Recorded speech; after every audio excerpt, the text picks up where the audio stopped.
कोई मुझे बताएगा ग्रेडियंट के रिजल्ट में हमको क्या मिलता है? What is the significance of a gradient? Scalar से वेक्टर। Vector and divergence.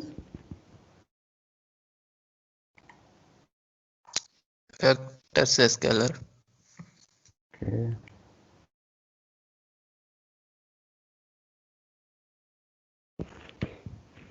अगर किसी प्रॉब्लम में किसी वेक्टर का डाइवर्जेंस जीरो आ रहा है उसका मतलब क्या है? वो दोनों एक दूसरे के परपेंडिकुलर नहीं शायद।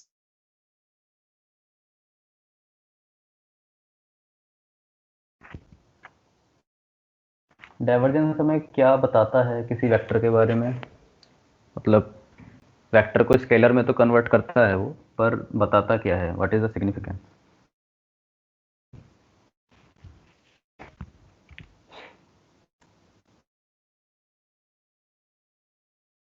डायरेक्शन। डाइवर्जेंस जीरो मतलब कांस्टेंट फील्ड शायद से। नहीं, अगर ग्रेडियंट हम किसी स्केलर का लेते हैं तो ग्रेडियंट हमको क्या बताता है? उस स्केलर का पोजीशन। वो किस पोजीशन पे सबसे ज़्यादा चेंज हो रहा है? Greatest change in the field is shown by gradient, है ना? कोई स्केलर फील्ड है, उसका जब आप ग्रेडियंट लेते हो तो वो आपको ये बताता है कि किस डायरेक्शन में कितना मैग्नीट्यूड जो मैक्सिमम है वो चेंज हो रहा है उस फील्ड का। और अगर किसी हम वेक्टर फील्ड का डाइवर्जेंस लेते हैं तो वो क्या बताता है हमको? It gives you flux. Flux देता है ना, कितना क्वांटिटी। Flux per unit. हाँ, उस पर्टिकुलर वॉल्यूम में से या उस पर्टिकुलर एरिया में से कितना फ्लक्स, वो फील्ड कितना फ्लो हो रहा है, वो फ्लक्स हमको बताता है ना?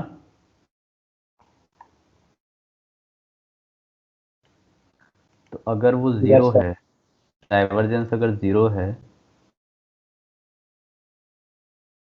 उसका मतलब क्या है? Theta equal to tolerance zero. Hmm? हो जाएगा ना। Theta equal to zero. Theta zero है, पर इन फिजिकल टर्म अगर मैं कहूँ कि आप मुझे समझाओ, एक फील्ड है, किसी किसी वॉल्यूम के अंदर कोई फील्ड है और उसका डाइवर्जेंस ज़ीरो है, तो आप मुझे कैसे विजुलाइज कराओगे कि वो क्यों ज़ीरो है? जिसका सर फ्लक्स उसमें जो अंदर जाएगा पर फील्ड अंदर आ रही है और बाहर हो जा रही है वो सेम हो जाएगी तो फ्लक्स जीरो हो जाएगा वैसे। नेट फ्लक्स ज़ीरो होगा पर डाइवर्जेंस ज़ीरो नहीं होगा।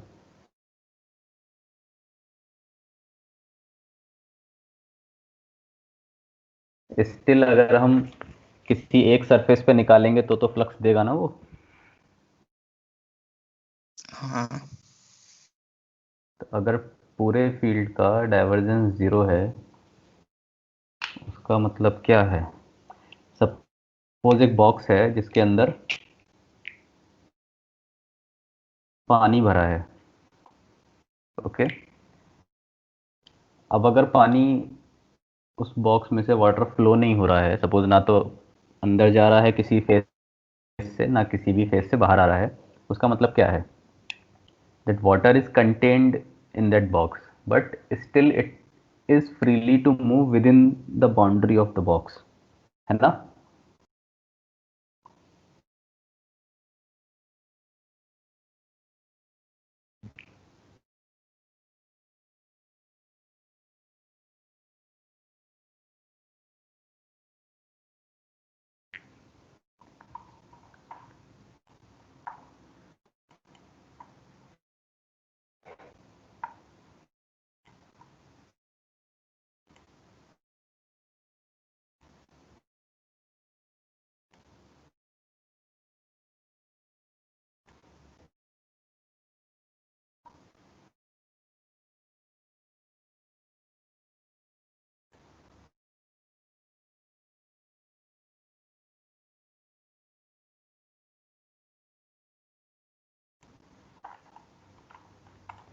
तो हमने अभी तक ज़्यादा कवर नहीं किया है इस पर्टिकुलर क्लास में ग्रेडियंट, डाइवर्जेंस एंड लैप्लासियन और उनके फिजिकल इंटरप्रिटेशन, इतना ही हम अभी कवर कर पाए हैं। तो आज हम सिर्फ कर्ल कर पाएंगे क्योंकि कर्ल में टाइम लगता है थोड़ा समझने में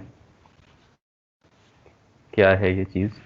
डाइवर्जेंस एंड लैप्लासियन और ग्रेडियंट तो थोड़ा स्ट्रेट फॉरवर्ड है, बट कर्ल को समझना ज़रूरी है क्योंकि आगे इलेक्ट्रोडायनेमिक्स में, मैथमेटिकल फिजिक्स में बहुत जगहों पर बहुत इंपॉर्टेंट है कर्ल अभी समझना, क्योंकि आगे फिर आपको कोई नहीं समझाने वाला डिटेल में।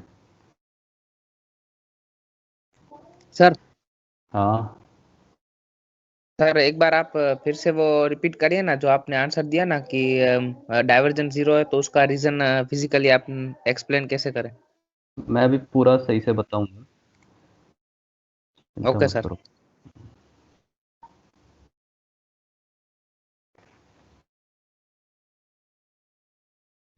यार ये ज्वाइन कराने वाला ऑटोमेटिक होना चाहिए।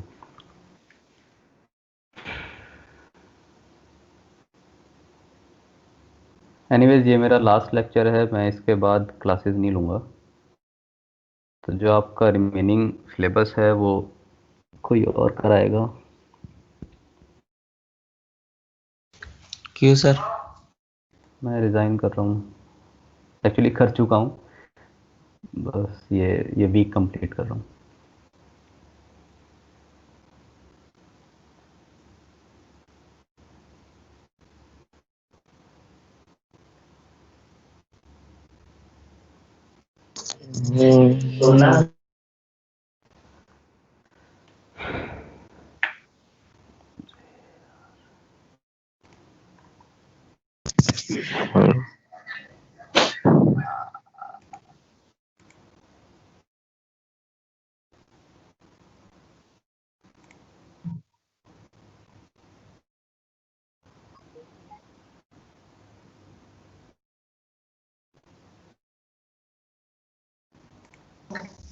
सर मैं रिक्वेस्ट कंट्रोल भेजूं फिर एडमिन कर देता हूँ।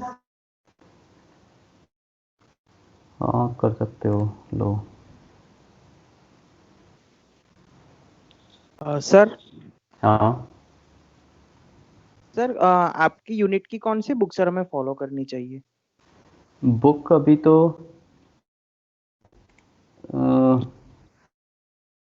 ये वाली थी ना आपकी, कहाँ गई यार, DS Mathur. Okay sir, thank you. Okay, और बाकी अभी मैंने शायद प्रिंसिपल वाले उसमें टीम्स में काफ़ी कुछ शेयर किया था, वही सब मैं आपको इस वाले इसमें शेयर कर दूंगा। तो उसमें शायद क्लैपनर की है PDF, रेजनिक हॉलीडे की PDF है, और शायद वो है अर्फकन वेबर मैथमेटिकल फिजिक्स। तो उन सब में काफ़ी कुछ है, मतलब ऑलमोस्ट सिलेबस पूरा कवर होता है अर्फकन वेबर वगैरह सारी जो मैथमेटिकल बुक्स हैं, क्योंकि मैथमेटिकल फिजिक्स की हैं तो ऑब्वियसली ये पूरा जो तुम्हारा सिलेबस है इसका वेक्टर का कवर करेंगे वो। ओके, उनसे पढ़ सकते हो। और ये सर पर वेक्टर अच्छा है कि आइडेंटिटीज जो है, हाँ ये जो आपने आपने फर्स्ट वाला भी किया था ना, हाँ, तो उसमें ये सर जो वेक्टर आइडेंटिटीज और वो सब है, हाँ तो वो वेक्टर आपने शायद पढ़ा नहीं, इंट्रोडक्शन से स्टार्ट किया था ना सर आपने, physical introduction of gradient and मैंने ऑल। एक्चुअल में प्रॉब्लम ये है कि vector identities are the like, identity क्या होता है, बेसिक फॉर्मूलाज कि कुछ प्री डिफाइंड फॉर्मूले हैं कि पर्टिकुलर एक्सप्रेशन को आप एक्सपेंड करके इस तरह से लिख सकते हो या उसको कोलैप्स करके इस तरह से लिख सकते हो, है ना। तो ओके, वो हाँ सर। आइडेंटिटीज बोल देते हैं कि अच्छा ये तो हर जगह ऐसे ही आना है ना, कि कहीं आपको कोई फॉर्म दिखी कि like sine theta plus cos theta कहीं पर दिख रहा है आपको, sine square theta plus cos square theta, तो we immediately write it as one, है ना। यस सर, ये तो इट इज़ एन आइडेंटिटी। तो उस तरह की ओके सर। आइडेंटिटीज हैं, पर उनको समझने के लिए what you need to understand first is are these operators, क्योंकि उन यस आइडेंटिटीज सर। में ऑपरेटर्स हैं। तो हम डायरेक्टली वेक्टर आइडेंटिटीज नहीं करा सकते क्योंकि आपको पहले ग्रेडियंट, डाइवर्जेंस, कर्ल और ये सब समझना पड़ेगा, है ना। यस सर, या तो इसलिए कर्ल मैं आज करा देता हूँ, वेक्टर आइडेंटिटीज़ की PDF वगैरह मैं सब शेयर कर दूंगा। ओके, और ओके ज़रूरत सर। लगती है तो आप this Saturday I can take an extra class. Okay. Okay sir, no problem. हाँ सैटरडे या उससे पहले कभी अगर शाम में कभी आप लोग आपस में डिसाइड करके मुझे बता दो, तो एक एक्स्ट्रा क्लास लेके वेक्टर आइडेंटिटीज में आपको समझा दूंगा। तो एटलीस्ट आपका ये पोर्शन मैं ही करा दूंगा पूरा, तो फिर जो ये बचेगा सिर्फ थ्योरम्स वगैरह, वो जो भी नेक्स्ट होगा अपॉइंटमेंट तो वो आपको करवा देंगे। Okay okay sir, thank you. हाँ।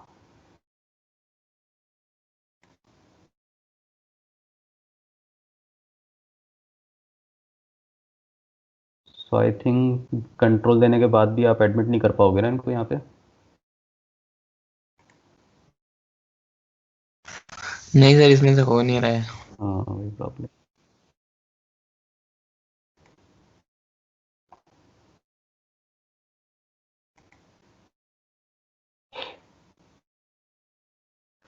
चलो कोई नहीं, स्टार्ट करते हैं।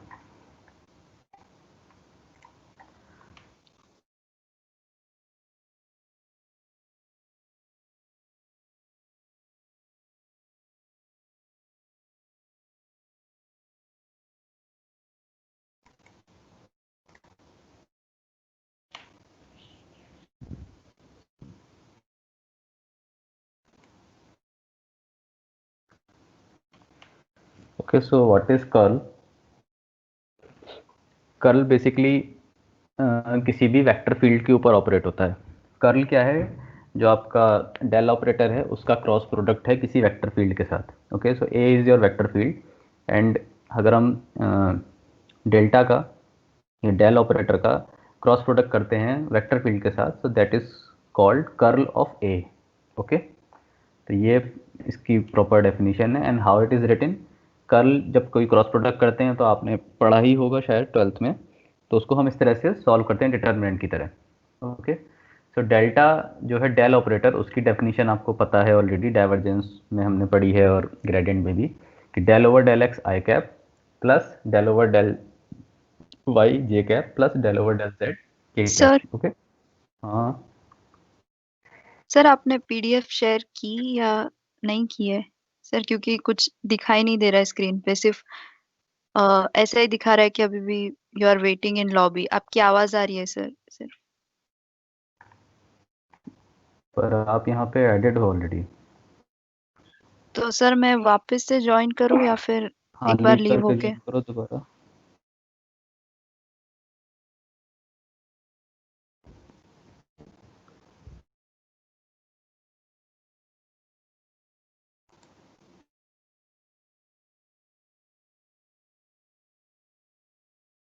Now the screen is visible.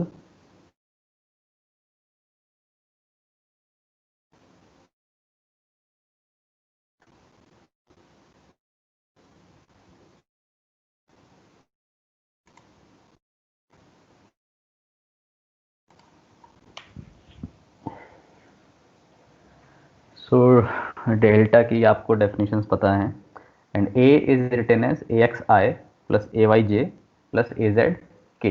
Okay, जब आप इसका क्रॉस प्रोडक्ट करोगे तो हमको इसको डिटर्मिनेंट की फॉर्म में इस तरह से लिखना होगा।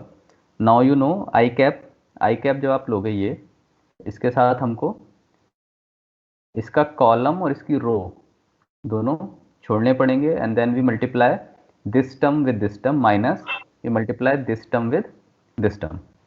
Okay, so del A z over del y minus del A y over del z i cap plus j cap. जब जे कैप लेते हैं then we first multiply, either you take minus here, ठीक है, आपने शायद पहले यहाँ minus लिए लोगे अगर,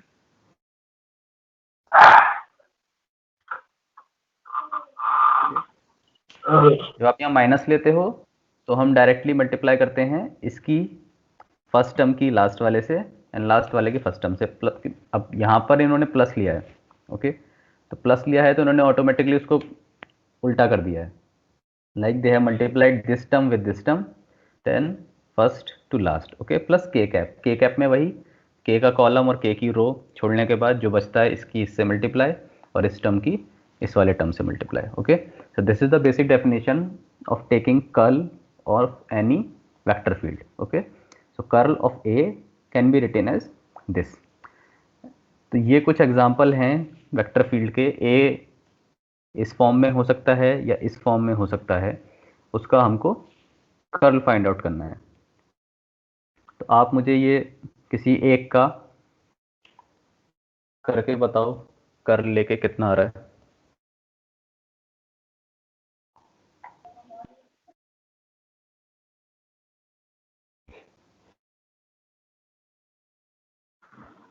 Quickly solve these, any of this example.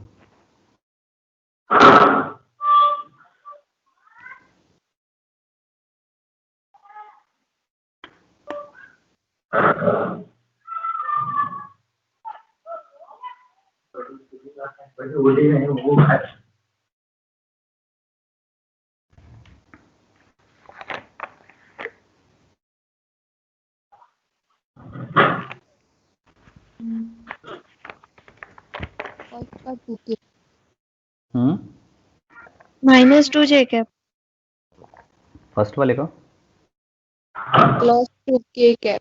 Yes J cap तो नहीं आएगा, जे कैप यहाँ पर है।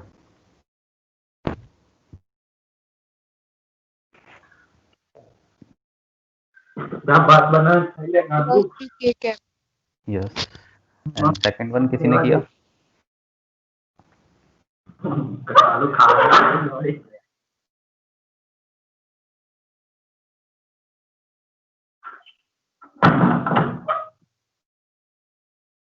सेकंड वन का ये आएगा answer. Okay, so curl solve करना काफ़ी आसान है। अगर आपके पास कोई वेक्टर फील्ड है, आपको उसका कर्ल लेना है, then directly go for this, solve the determinant. Okay, और वो सॉल्व करके आपको डायरेक्टली उसका कर्ल मिल जाएगा। काफ़ी स्ट्रेट फॉरवर्ड है, इजी है। Now the significance of curl. Before going into significance, ठीक है, सिग्निफिकेंस क्या है? सपोज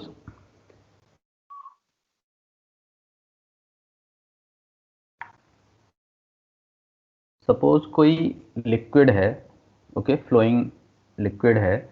आपने कभी देखा होगा कि नदी के आसपास, किसी रिवर के आसपास या कहीं पर जहाँ पानी थोड़ा गहरा होता है, this kind of vertices form, okay, Whirlpool kind of. Even अगर आप अपने सिंक में पानी भर के छोड़ दो एंड सडनली रिलीज इट, तो थोड़ी देर बाद ये वर्टेक्स फॉर्म हो जाएगा, पानी घूमना स्टार्ट कर देता है। पानी का घूमना is due to another mechanism, another reason. किसी को पता है वो रीजन?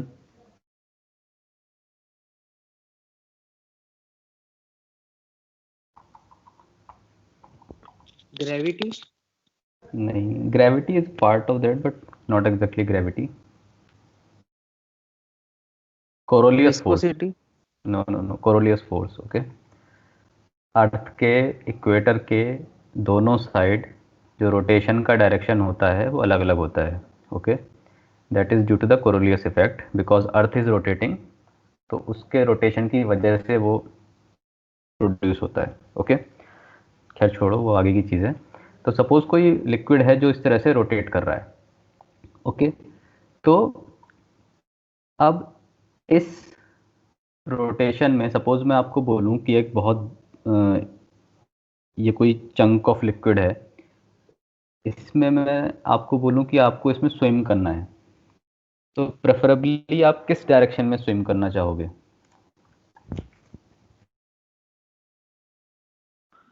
क्लॉकवाइज।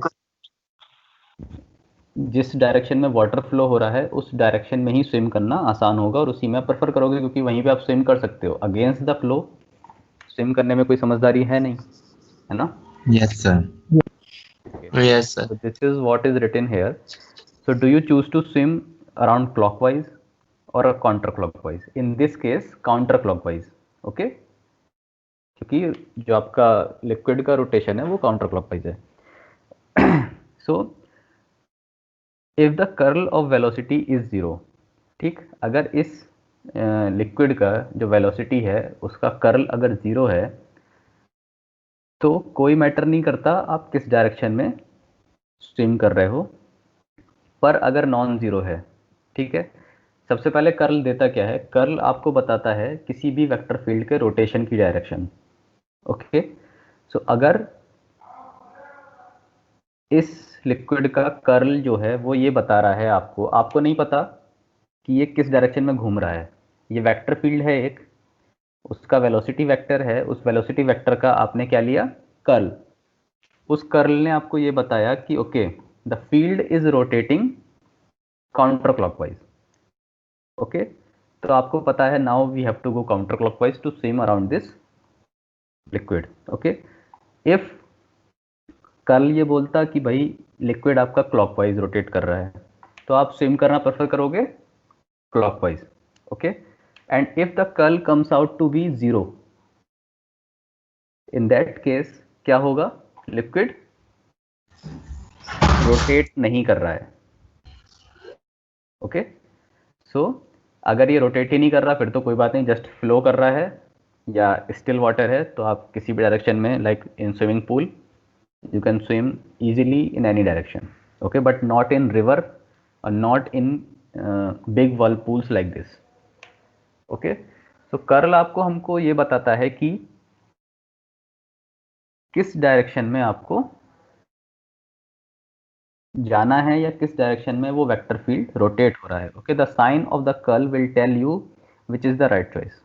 ओके, तो कर्ल का जो भी साइन है या जो भी साइन मतलब जो डायरेक्शन वो दे रहा है आपको, that is what is the right direction or the direction in which the vector is rotating. okay, तो ग्रेडियंट आपको बताता है कि आपका फील्ड किस डायरेक्शन में सबसे ज़्यादा चेंज हो रहा है। डाइवर्जेंस आपको बताता है कि किसी भी एरिया में या किसी पर्टिकुलर वॉल्यूम में जिसमें वो फील्ड है, उस फील्ड से कितना उसमें से पास हो रहा है, फ्लक्स बताता है। और कर्ल आपको ये बताता है कि वही field if it is rotating or not, and if it is rotating then in which direction it is rotating. okay, ये हैं तीनों चीजें। now some definitions तीनों के बारे में। a vector field with zero divergence is said to be solenoidal. okay, अगर किसी वेक्टर फील्ड का डाइवर्जेंस जीरो है, जो हम पहले बात कर रहे थे, तो उस केस में उस वेक्टर फील्ड को हम सोलेनॉइडल फील्ड बोलते हैं। उसका मतलब क्या है, means no flux is there, like ना तो कुछ अंदर जा रहा है ना ही कुछ बाहर आ रहा है उस पर्टिकुलर वॉल्यूम में से या उस पर्टिकुलर एरिया में से। Okay, so that means there is nothing coming into the area nor leaving. Okay, which in turns tells us that the vector we are dealing with in this case is rotating vector like a whirlpool. suppose ये जो आपका water है, ये area ही मान लो, इसके अंदर है, कुछ बाहर नहीं आ रहा कुछ अंदर नहीं जा रहा, but it is rotating inside it. Okay, तो सोलेनॉइडल वेक्टर फील्ड वो फील्ड होता है जो एक पर्टिकुलर एक्सिस के अराउंड रोटेट कर रहा है और उसका डाइवर्जेंस जीरो है। ठीक, सोलेनॉइडल का मतलब ये है यहाँ पर। Now a vector field with zero curl is said to be irrotational. Obviously अगर कर्ल जीरो है तो वेक्टर रोटेट नहीं कर रहा, means there is no rotation in the velocity field. Okay, जो फील्ड है, जो वेक्टर फील्ड है, वो रोटेट ही नहीं कर रहा। सिंपल सी है कि रोटेशनल मतलब रोटेट नहीं कर रहा है अगर कर्ल उसका जीरो है। और किसी स्केलर फील्ड का अगर डाइवर्जेंस ग्रेडियंट जीरो है, तो उस केस में वो स्केलर फील्ड कांस्टेंट है। ओके, ये हमने पहले पढ़ा था जब हमने बॉल का एग्जांपल लिया था। अगर कोई सरफेस फील्ड या कुछ कांस्टेंट है, उस केस में उसका डाइवर्जेंस ग्रेडियंट जीरो होगा, क्योंकि वहां कोई चेंज ही नहीं हो रहा। ग्रेडियंट आपको क्या बताता है, जहां चेंज हो रहा है ना, लेकिन अगर चेंज ही नहीं है मीन्स उसका ग्रेडियंट जीरो होगा, और जहां चेंज नहीं होता वहां चीज कांस्टेंट है। ओके, तो ये बेसिक डेफिनेशन है। Now to understand more about curl, suppose कोई आपका वेक्टर फील्ड है, ये जो वेक्टर फील्ड यहाँ ड्रॉ किया है सर्कुलर, ये वेक्टर फील्ड आपका फर्स्ट एग्जांपल है, ये वाला। Okay, minus y i plus x j cap. Okay, so this is in this form, it is rotating counterclockwise around this axis, this point. okay, अब इसको हमें सॉल्व करना है। ये सॉल्यूशन कोई रिगरस सॉल्यूशन नहीं है, it is just to understand how we should deal with curl. Okay, तो सपोज हमने कोई एक रोटेशन ले लिया इसका इस फॉर्म में, obviously it is not like this, it is circular motion है। तो सपोज ये जो पॉइंट है इसके कोऑर्डिनेट है x y. Okay, so in this direction x plus d x and इस this direction this is the y plus d y. Okay, अब हम नोट करना चाहते हैं कि सपोज इस एक्सेस पे x एक्सेस पे कोई पॉइंट x से x प्लस डी एक्स में हम जा रहे हैं तो कैसे चेंजेस हो रहे हैं। Okay, so the field in x direction at the bottom and top are, ठीक है, बॉटम में क्या है ए एक्स वाई, वाई क्यों, ये जो ए एक्स है आपका ये आपका वाई से स्टार्ट हो रहा है। ओके, एंड टॉप पे क्या है ये वाला, this is at y plus d y, so A x y plus d y. अब इसको सॉल्व करके ये लिखा है, ये कैसे लिखा है, this is operator function, like simple multiplication नहीं है, ऑपरेटर हैं, और क्योंकि पार्शियल डेरिवेटिव्स इन्वॉल्व हैं तो इस वजह से इसको ऐसे लिखा है a x with y, a x y. पर जब डी वाई ए एक्स पे ऑपरेट होगा तो it is not directly like a x d y, a x को डिफरेंशिएट करना पड़ेगा partially with respect to y, तो del a x over del y d Y.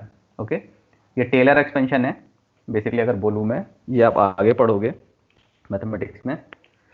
तो जब कभी इस तरह से पार्शियली चीज़ें कनेक्टेड होती हैं तो उनको पार्शियल डेरिवेटिव्स के फॉर्म में एक्सपेंड करते हैं। ओके, ये शायद हमने डाइवर्जेंस में भी पढ़ा था।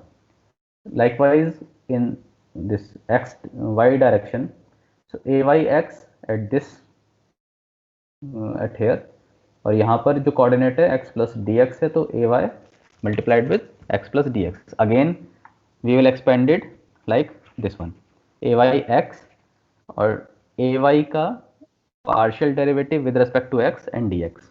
ओके, अब हम अगर ओवरऑल सर्कुलेशन देखें then we have to add all these terms. Okay, a x y plus this plus this plus this.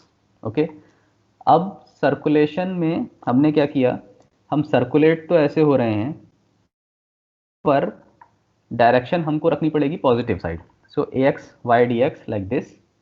Okay, plus A y x plus d x d y this direction, A x y plus d y d x, ये क्या है, हम circulate इस तरफ हो रहे हैं लेकिन ये वेक्टर फील्ड इस डायरेक्शन में है पॉजिटिव। ओके, तो यहाँ पे माइनस लगाना पड़ेगा just to take care of the direction, minus.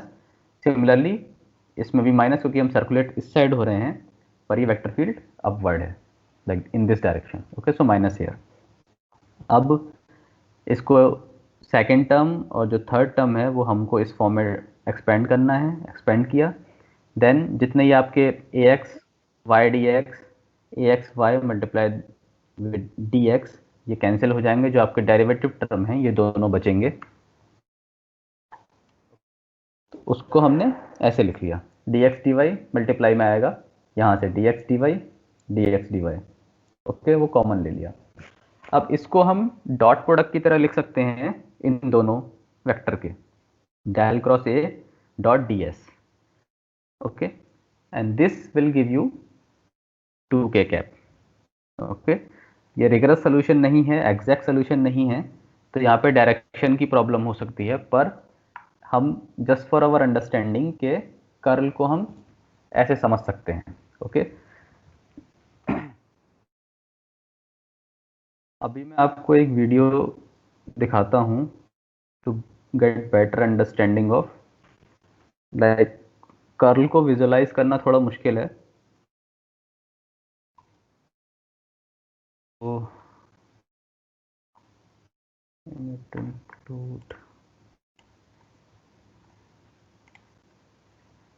Okay, Both grad and div involve finding fields using partial derivatives. आवाज आ रही है इसकी वीडियो की? Yes sir. Yes, sir. इस वीडियो को ध्यान से समझो, क्योंकि मैं अगर बोर्ड भी यूज़ करूँगा तो बोर्ड क्योंकि 2 डायमेंशनल होता है तो उस पर भी चीज़ें सही से नहीं समझाई जा सकती। इस वीडियो में बहुत अच्छे से समझाया है, कर्ल, डायरेक्शन, फील्ड्स, सब कुछ। ओके, छोटा सा वीडियो है। derivatives. We'll look at yet another useful field.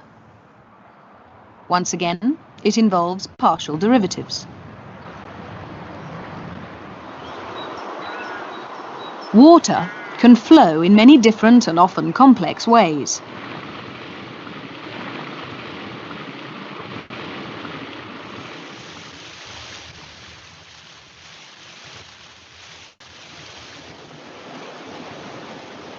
Let's look at a relatively simple case. What's the velocity field that describes the flow on the surface of a river?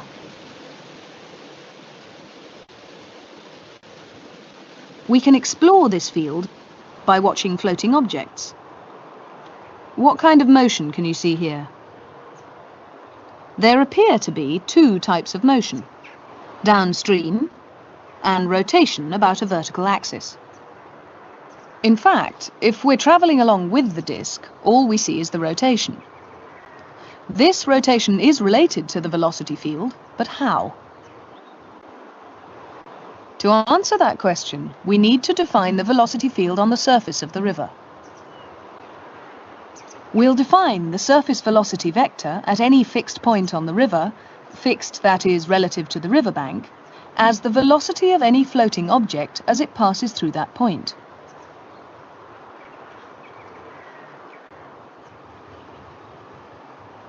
To model the surface velocity, we'll need to make some assumptions, both about the shape of the river and about the way that the water flows.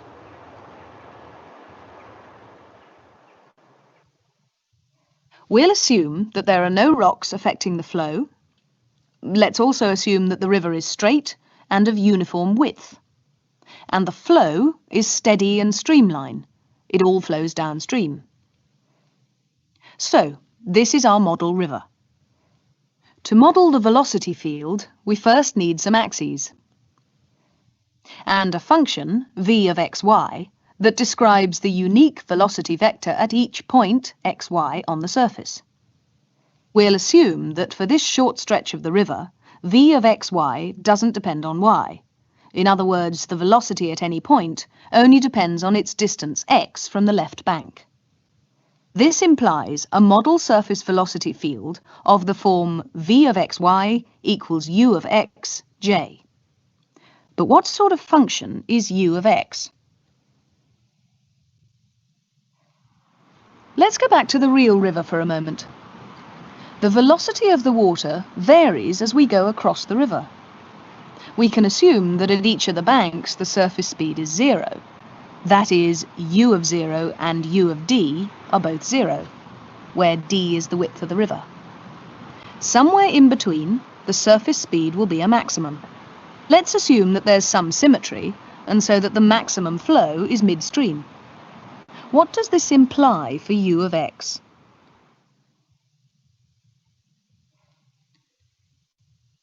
Well, the simplest possibility is parabolic. U of x equals cx times d minus x, where c is a constant. And so our model for the surface velocity field v is this.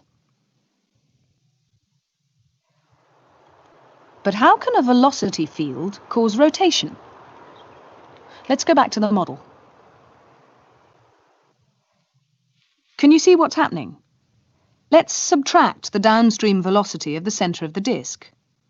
While the outer edge is being tugged downstream by the flow, the nearer edge is being tugged upstream, so the disk rotates. This indicates the presence of another vector field, one that describes the magnitude and direction of the rotation at any point in the river. Here, the rotation is anti-clockwise. So using the right-hand rule, the direction is vertically upwards, that is, in the direction of k, the Cartesian unit vector in the z direction. This new vector field is called the curl of v, or just curl v.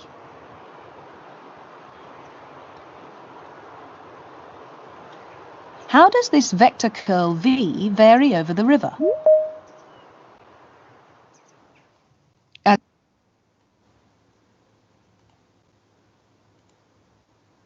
As As we've seen, here the rotation is anti-clockwise, but here it's clockwise. On the left-hand side of the river, the velocity difference across the disk causes rotation in the positive k direction,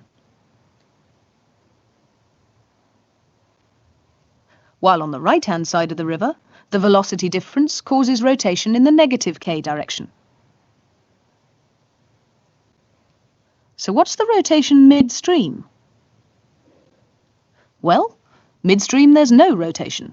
In other words, curl V equals 0. The vector field showing curl V for the whole river looks like this. Everywhere, curl V is perpendicular to the velocity field V.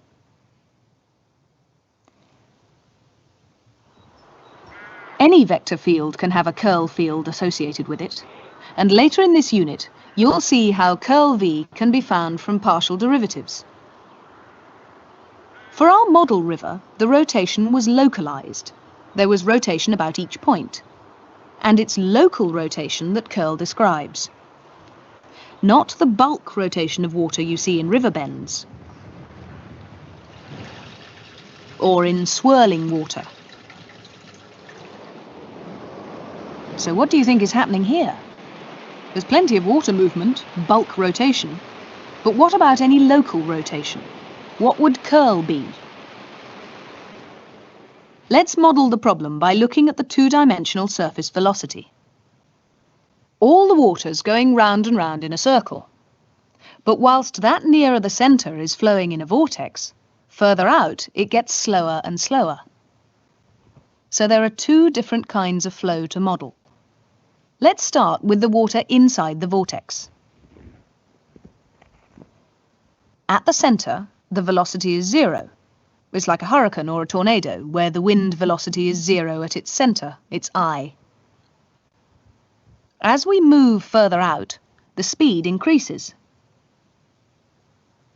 If you ignore the bulk rotation causing it to flow around in a circular path, you can see that the disk is also rotating about its centre. So, with this velocity field, there is local rotation. But what about the flow outside the vortex? Clearly, there's still bulk rotation of the water, but what is the local rotation? This time, the disk isn't rotating at all about its own centre, so there's no local rotation. In other words, this velocity field has a curl of 0. But why should anybody want to know about the curl of a vector field? In weather patterns, you often find concentrations of the vorticity where the curl of the velocity is extremely large. These are called cyclones. A cyclone is a region where the pressure is lower than normal. And so naturally the air tends to flow in towards the centre of the cyclone. But as it flows in, it doesn't just come in radially, it acquires a twist. In cyclones, you get a build-up of the vorticity. And when the vorticity gets extremely intense, of course, you get hurricanes and tornadoes, and these can do a great deal of damage. So it's very important that we understand how the vorticity is built up and how tornadoes and hurricanes behave so that we can predict them better in future. I'm particularly interested in the sun. There are very strong magnetic fields, and the curl of the magnetic field is in fact the electric current. In most of the sun, the current is 0, there's no curl. But in small regions where the curl is very large, you find dynamic phenomena produced. As you go away from the surface of the sun, you might expect, going away from a hot body, that the temperature would get lower. In fact, the opposite occurs. It actually increases. And in the atmosphere of the sun, the temperature is several million degrees, 5 million degrees, really hot. There are giant tubes of magnetic flux in the atmosphere. When these have no curl, they just sit there in a quiet state for months at a time.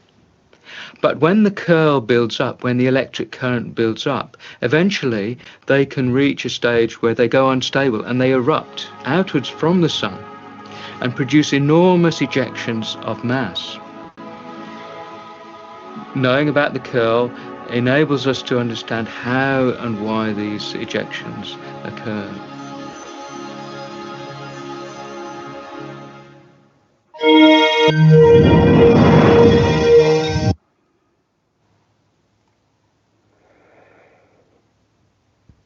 समझ में आया?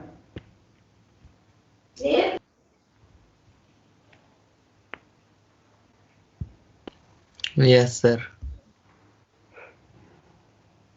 तो curl को समझना काफ़ी important है because of electromagnetism, just for now in your case. Okay, further applications बहुत हैं, लाइक आपने वेदर पैटर्न्स के बारे में अभी देखा, पर as far as a BSc student अभी आप इलेक्ट्रोमैग्नेटिज्म पढ़ोगे ना आगे, तो उसमें हर जगह आपको डाइवर्जेंस कर्ल यही सब करना है सुबह शाम। इसलिए समझना बहुत ज़रूरी है कि why we are taking curl और divergence and what will be getting as a result and how to interpret that result. Okay, तो आप लोगों के लिए छोटा सा टास्क है, ये कुछ प्रॉब्लम्स हैं basically on divergence and curl. Okay, so take a screenshot or I will upload it in the team also, files में upload कर दूंगा। So you do these problems and submit your assignment by the end of this week. Okay? Okay sir.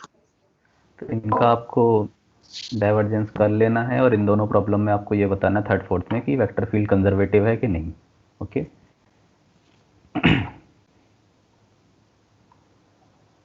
ठीक? Excuse me, sir. हाँ, Sir, the screen is not visible for me. मैं ये PDF अभी upload कर दूंगा। Okay, Okay, वो sir. Local network का issue है, कुछ आपको पहुंच नहीं रहा होगा। Okay, any questions?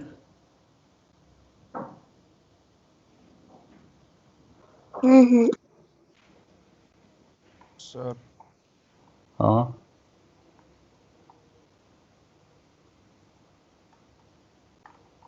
सर हाँ बोलो।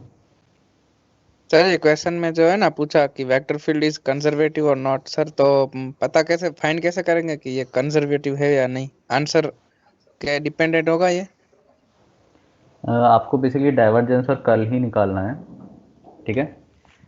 So if divergence is zero तो क्या होता है vector field?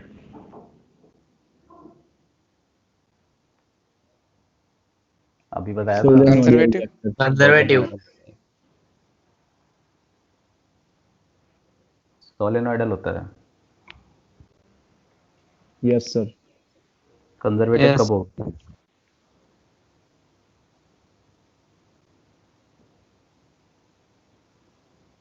Not equal to zero. Sir कौन ग्रेडियंट सर, ग्रेडियंट जीरो होगा सर। जब वेलोसिटी कांस्टेंट होगा।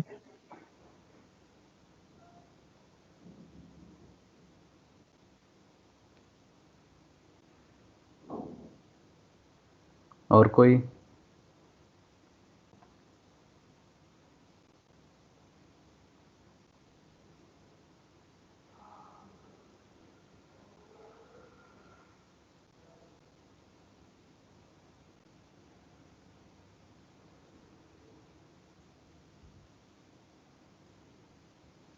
अगर किसी वेक्टर फील्ड का डाइवर्जेंस और कर्ल दोनों ज़ीरो हैं, उसका मतलब क्या है?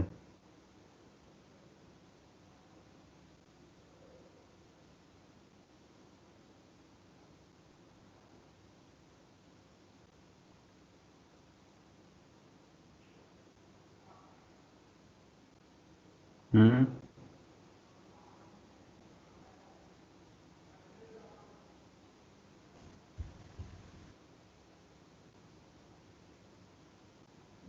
सर मतलब वो कांस्टेंट रहेगा ना? हाँ, पर कैसे पता चलेगा कि वो कांस्टेंट है? There will be no rotation, Gradient no sir. There will be no rotation and gradient zero. gradient 0 होना चाहिए and also curl 0 होना चाहिए। Curl of gradient of 0 ऐसा। ठीक है। So the field is not even changing and not even rotating. In that case, the field is conservative. Conservative. Okay, so these 4 problems you have to do and submit in Teams. Okay, तो इससे आपको एकदम exact idea हो जाएगा कि how to solve problems. Okay,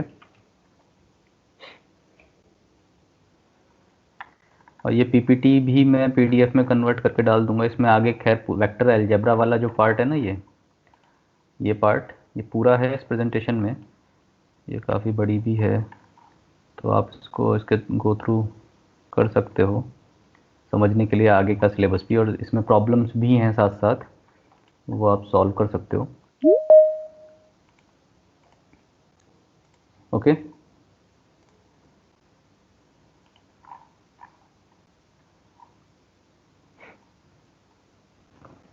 any more questions? No, sir. Okay, then we will then end this session. Okay. Okay. Yes, sir. Bye, sir. Okay. Bye sir। Bye, sir. Bye.